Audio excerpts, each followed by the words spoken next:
এই শেষ 15 দিন কিন্তু মানে প্রচুর নার্ভাস ব্রেকডাউন হয়, বিশেষ করে যারা অলরেডি 1-2 বছর নিট দিয়েছে তাদের আরো বেশি হয়। তারা এই শেষ 15 দিনে বারবার ভাবে যে আমি যদি না পাই তাহলে কি হবে, এবং সেই সময় কিন্তু মা বাবার ভূমিকাই সব থেকে বেশি। কারণ একটা কথা, এখন ওরা নেই, আমি একটা কথা আপনাদের খুব সহজ হিসাব বুঝিয়ে দিই। দেখুন, এবছর 23 লাখ ছেলে মেয়ে পরীক্ষা দেবে, গভর্নমেন্টের সিট আমি জানি না এক্স্যাক্টলি কত, এরা এদিক ওদিক বলে, মোটামুটি আমি 50,000 রাফলি ধরছি। 50,000 সিট হচ্ছে গভর্নমেন্ট মেডিকেল কলেজে। তার মানে 22,50,000 ছেলে মেয়ে কিন্তু যাই হোক না কেন পাবে না। তাহলে বোধহয় আমার ছেলেটাই অকর্মণ্য বা আমার মেয়েটাই বোধহয় তার মানে কিছু বোঝে না, কিন্তু তা নয়। এটা একটা পিওরলি কম্পিটিটিভ পরীক্ষা, যেখানে যাই আপনি যত ভালো, আপনি দেখুন গত বছর যারা 610, 20, 25, 30 পেয়েছে তারা অবধি চান্স পায়নি। তো যে 720-তে 620 পায়, মানে যে 180টার মধ্যে 100 প্রায় 60খানা অ্যান্সার কারেক্ট করে, সে কি খারাপ ছেলে মেয়ে?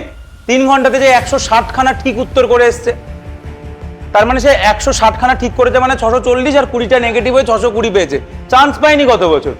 তাহলে 160খানা কারেক্ট করেছে। তার মানে এই নিট পরীক্ষাটা আনফরচুনেটলি এমন একটা জায়গায় চলে গেছে, সবাই কোনোদিন চান্স পাবে না, এটা কিছু করার নেই। এটাতে হয়তো কারু খারাপ লাগতে পারে, কিন্তু আমি বলছি যে আপনারা তো মা বাবা, আপনারা কিন্তু ওই জায়গাটা একটু মেনটেন করবেন। কারণ আমি আমার জীবন, আমি একবারে চান্স পেয়ে গেছিলাম, আমার ভাগ্য ভালো, কিন্তু আমি আমার অনেক বন্ধু বান্ধবে দেখেছি অ্যাকচুয়ালি মা বাবাদের এক্সপেকটেশন প্রচুর বেশি থাকে, সেটা অসুবিধার কিছু নয়। কিন্তু দেখুন, ওরা এখন সবে ছোট, এবং এটা যদি আপনারা যেদিনই ওকে বোঝাতে শুরু করবেন যে এটাই জীবনের শেষ পরীক্ষা বা এটাই একটা ডু অর ডাই এক্সাম, আপনাদের সবার কাছে আমার মনে হয় ছেলে মেয়ের জীবন অনেক বেশি ইম্পর্টেন্ট। আমার বক্তব্য এই যে শেষ 15-20 দিন, কারণ এই সময় যদি চান্স পাবে কি পাবে না এখন এটা ভাবার সময়ই নয়। দেখবেন এটা বারবার বলছে যে, বলবে আপনাকে যে মা আমি যদি না পাই আমার কি হবে, বা বাবা আমি না পেলে আমার কি হবে। এই প্রশ্নটা কিন্তু বারবার করবে এই কয়েকদিনে, যে না পেলে আমার কি হবে। এগুলো কিচ্ছু হবে না, কিচ্ছু হবে না। জীবন মানে এটা নিট নয়, ডাক্তারি তুই যদি না করিস তুই অন্য কিছু করবি, কোনো ব্যাপার নয়। আর এখন তো এই 15 দিনে ভাবিসই না না পেলে কি হবে, কারণ তুই যদি ভাবিস না পেলে কি হবে তাহলে তো তুই পাবি না। আমি ভাবছি আমি না পেলে কি হবে, তাহলে তো তুই চান্স পেয়ে যাবি না। তাই যদি চান্স তোকে পেতে হয় তাহলে তুই শেষ 15-20 দিন কোনো রকম চিন্তা ভাবনা না করে এমসিকিউ প্র্যাকটিস কর। প্রত্যেকদিন কিন্তু এমসিকিউ প্র্যাকটিস করতে হবে, যেটা লাস্টের দিকে ছেলেমেয়েরা করে। শেষ 10 দিন আর কিছু এমসিকিউ করে না, শুধু নোট রিভাইজ করে। এবার আপনি বুঝুন, এমসিকিউ করছে না তো, পরীক্ষায় গিয়ে ফিজিক্স দিয়ে শুরু করছে, অঙ্ক। এবার ও লাস্ট 7 দিন আর অঙ্ক করেনি, ও শুধু এমসিকিউ দেখেছে যে ওর ক্লাসে যেগুলো করানো হয়েছে বা নোট, ও শুধু নোট পড়েছে, কিন্তু অঙ্ক ক্যালকুলেশন করেনি, হাতে করেনি। পাঠ করে গিয়ে ফিজিক্সে বসছে অঙ্ক, ওইখানেই কিন্তু টাইম হয়ে যাবে। মানে এটা এতটাই একটা শর্ট টাইম এক্সাম, মানে 180টা প্রশ্ন, 180 মিনিট, মানে পার কোশ্চেন 1 মিনিট। আপনারা স্টুডেন্টদের বলবেন, বারবার এটা মাথায় ঢুকিয়ে দেবেন যে দেখ, তুই যদি একটা প্রশ্ন দেখলি, পারলি না, তোর কিন্তু টাইম নেই ওই প্রশ্নটায় থাকার, তোকে পরের প্রশ্নে যেতেই হবে। কারণ তুই মানে নিটের এটা মানে এটা রুল, মানে এটা রুল, মানে কেউ যদি একটা প্রশ্নে বসে থাকে ওখানেই গেম ওভার হয়ে গেল। তাই ও মানে এটা বলে দেবেন ভালো করে যে কোনো প্রশ্নে বসে, একমাত্র একটা হলো যে তুই জানিস এই প্রশ্নটা, তুই ফর্মুলা ঠিক পুট করেছিস, হয়তো তোর যোগ বিয়োগে ভুল হয়েছে বলে উত্তরটা আসেনি, সেটা তুই আরেকবার দেখবি, কিন্তু তোর মাথায় ফর্মুলাটাই এলো না যে কি কনসেপ্ট লাগবে, কি ফর্মুলা লাগবে, এবং তুই সেই প্রশ্নটায় বসে আছিস, তাহলে কিন্তু একদম শেষ। কারণ 1 মিনিট পার কোশ্চেন, ওর পড়তে 10-20 সেকেন্ড যাবে, ওর গোল করতে 5-6 সেকেন্ড যাবে, তাহলে অলরেডি 25 সেকেন্ড তোর এমনি বেরিয়ে যাবে, আর বাকি 25 সেকেন্ড ও ক্যালকুলেশন করবে। যথেষ্ট কঠিন। বারবার প্রতিটা স্টুডেন্টকে দুটো জিনিস এই কয়েকদিনে বলবেন। এক, যে না পেলে কি হবে এটা ভাবারই দরকার নেই, জীবন না পেলে নতুন নতুন রাস্তা খুলে দেয়। আজকে যদি কেউ একটা জায়গায় ফেলিওর হয়, ব্যর্থ হয়, তার সামনে জীবনই বিভিন্ন নতুন সুযোগ এনে দেবে। সে জীবনে হয়তো ডাক্তার হলো না বলে আরো সফল কেউ হলো, হতেই পারে। তো এই ভরসাটা তাদেরকে দেবেন যে কোনো ব্যাপার নয়, আমরা তোদের সাথে দাঁড়িয়ে থাকবো, কেউ অপমান করবেন। ওকে ছেড়ে দিন, ও 2 সপ্তাহ পরে নিজেই অ্যাডাপ্ট করে নেবে, কিন্তু ওই পিক মোমেন্টগুলো যেমন এখন হচ্ছে, সে ভালনারেবল। শেষ 15 দিন যারা একটু ইমোশনালি দুর্বল, তারা এই 15 দিনে সে মানে দেখবেন অজ্ঞান টজ্ঞান হয়ে যাবে, কাঁদবে, ভয় পাবে।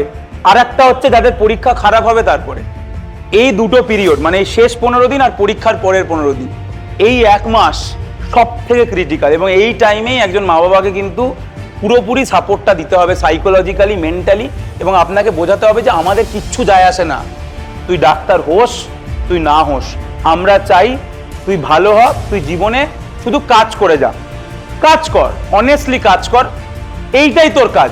তুই পড়াশোনা অনেস্টলি করেছিস, তুই যদি ফাঁকি মেরে থাকিস তাহলে তুই বল ফাঁকি মেরেছিস। আপনি যদি স্ট্রিক্ট হন, এই ফেজটা পেরিয়ে যাওয়ার পরে যদি দেখেন আবার এক ভুল রিপিট করছে, কারণ অ্যাকচুয়ালি আমি একটা জিনিস দেখেছি যে আমরা সবাই ভালো, কিন্তু ভালো আর এক্সট্রা অর্ডিনারির মধ্যে একটাই পার্থক্য আছে, ভালোরাও ভুল করে, এক্সট্রা অর্ডিনারিরাও ভুল করে, কিন্তু এক্সট্রা অর্ডিনারি যারা হয় তারা ভুল রিপিট করে না, এটাই মেন পার্থক্য। ভুল আমরা প্রত্যেকে করি জীবনে, কিন্তু যারা এক্সট্রা অর্ডিনারি জীবনে করে, যারা সাফল্য লাভ করে, তারা এক ভুল দুবার করে না। তাই আপনি স্ট্রিক্ট হবেন, কিন্তু এই 1 মাস আমি বলবো যে পুরোপুরি কোনো বকাঝকা নয়, কোনো রাগ নয়। ওরা নিট থেকে বেরোলো, যদি দেখেন ওদের মুখ কাঁচুমাচু, আপনার মুখ আরো হাসি হয়ে উঠতে হবে।